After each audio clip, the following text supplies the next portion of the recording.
बिस्मिल्लाहिर्रहमानिर्रहीम। अस्सलाम वालेकुम। मैं हूँ आयशा और वेलकम करती हूँ आपको आयशा की किचन में।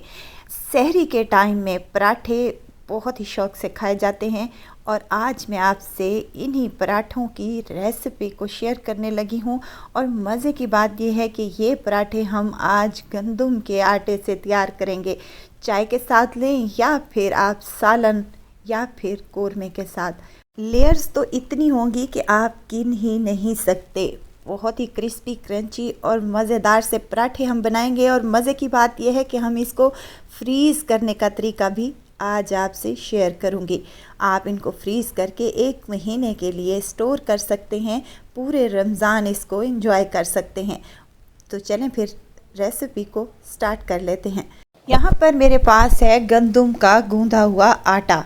अच्छा, आटा तो हर किसी को ही गूंदना आता है, लेकिन अगर फिर भी कोई मुश्किल आ रही हो तो आप मेरे चैनल पर जाकर वीडियो देख सकते हैं आटा गूंदने का तरीका। तो यहाँ पर मैं ढेर सारा आटा गूंद कर तैयार कर लेती हूँ। इसमें सिर्फ़ और सिर्फ मैंने नमक शामिल किया है और बस इसके हमने पेड़े तैयार कर लेने हैं, जैसे कि हम रोज़मर्रा में चपाती या फिर पराठे के लिए पेड़े तैयार कर लेते हैं। पेड़ों को रखेंगे साइड पर और यहाँ पर हमने ले लिया है एक बेलन और बेलन पर थोड़ा सा आटा डस्ट करेंगे और एक रोटी को उठाते हुए हम इसको थोड़ा सा चपटा कर लेंगे और उसके बाद बेलन की मदद से बेल लेंगे, बिल्कुल वैसे ही जैसे हम रोटी चपाती पकाते हैं। आपने बिल्कुल पतली सी एक रोटी बेल लेनी है। पराठे बनाने का एक और मज़ेदार और आसान तरीका मैं आपसे आज शेयर कर रही हूँ, जो कि बच्चियाँ भी बना सकती हैं। जो कुकिंग सीख रही हैं वो भी इजीली तैयार कर लेंगी। अब यहाँ रोटी हमारी बिल चुकी है, इसके ऊपर रखाएंगे घी, मक्खन या फिर कुकिंग ऑयल, जो भी आपके पास अवेलेबल हो आप लगा सकते हैं, लेकिन घी से पराठे बहुत ही खस्ता बनते हैं। अब हमने इसके ऊपर आटा डस्ट कर लेना है 2 से 3 चुटकी के बराबर और उसके बाद हमने दोनों सिरों को पकड़ते हुए इस रोटी को सिंपली फोल्ड कर लेना है, बिल्कुल ऐसे ही जैसे कि मैं कर रही हूँ। अब यहाँ पर रोल हमारा तैयार हो चुका है। ढेर सारी लेयर्स बने तो हमने क्या करना है, एक तेज़ छुरी ले लेनी है और उसकी मदद से इसको सेंटर में काट लेना है। सेंटर में काटने से ये होगा कि इसकी लेयर्स बहुत ही ज़्यादा बनेगी। अब यहाँ पर आपने कोई भी कोना इसका नहीं बचाना, एंड तक इसको आपने काट लेना है।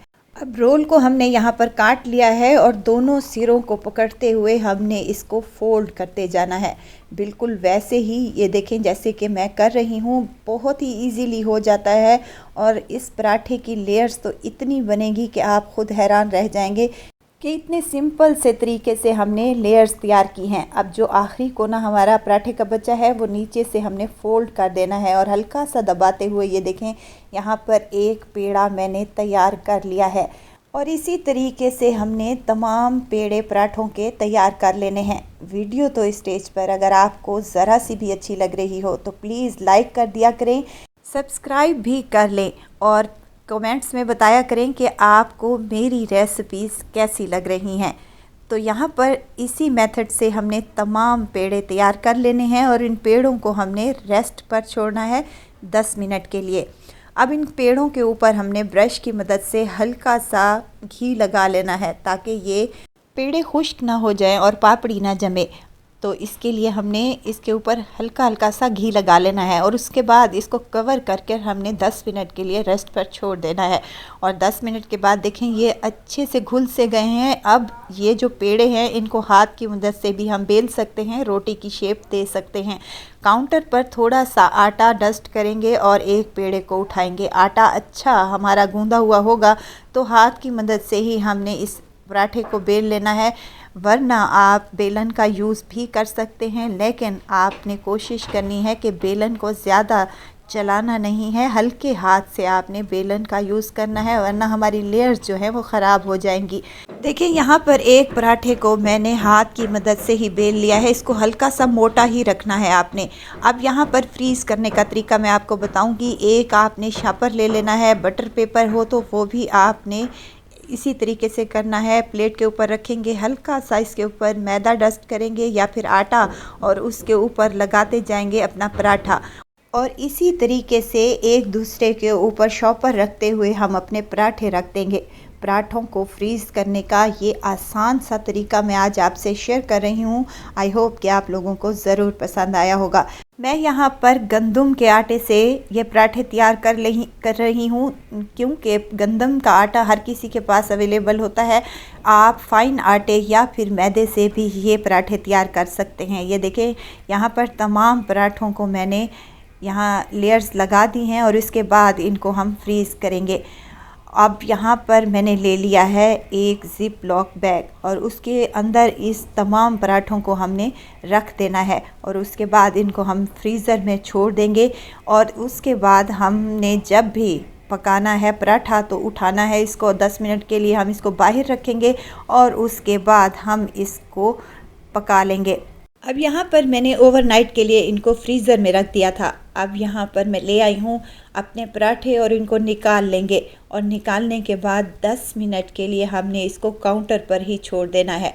देखें, 10 मिनट लाजमी छोड़ना है, इससे ये होगा कि हमारा पराठा सॉफ्ट हो जाएगा और पकने में आसानी होगी। देखें, पराठे हमारे जम चुके हैं और इसको मैं 10 मिनट के लिए छोड़ दूंगी जब तक कि ये अच्छे से सेट नहीं हो जाता। देखें, 10 मिनट के बाद ये अच्छे से सेट हो चुका है तो मैं इसको निकाल रही हूँ और निकालने के बाद इसको हाथ की मदद से अच्छे से हमने फैला लेना है।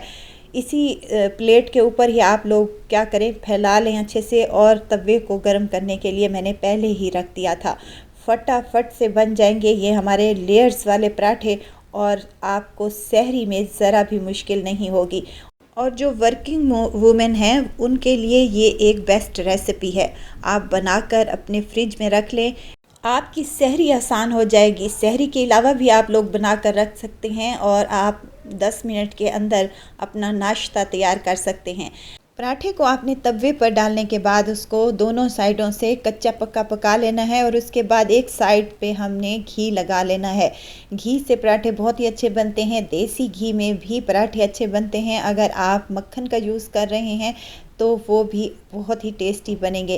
ये देखें, यहाँ एक साइड से मैंने पका लिया है। देखें कितना ज़बरदस्त सा इस पर कलर आया है और ये टेस्टी से बनकर तैयार हो चुके हैं। यकीन करें, ये कोई इतना खस्ता, करारे और मज़ेदार बने हैं कि आप यकीन ही नहीं करेंगे ये गंदम के आटे से बनाए हैं।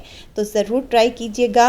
अभी मैं आपको लेयर्स भी इसकी चेक करवाती हूँ कि किस तरीके से इसकी लेयर्स हैं। आप इसको पराठे चाय के साथ खाएँ या फिर आप सालन, अचार कुछ भी ले लें। ये पराठा हमारा बहुत ही टेस्टी बना है। और लेयर्स मैं आपको चेक करवा दूँ, ये अभी बहुत गर्म है इसीलिए मेरा हाथ सह नहीं रहा।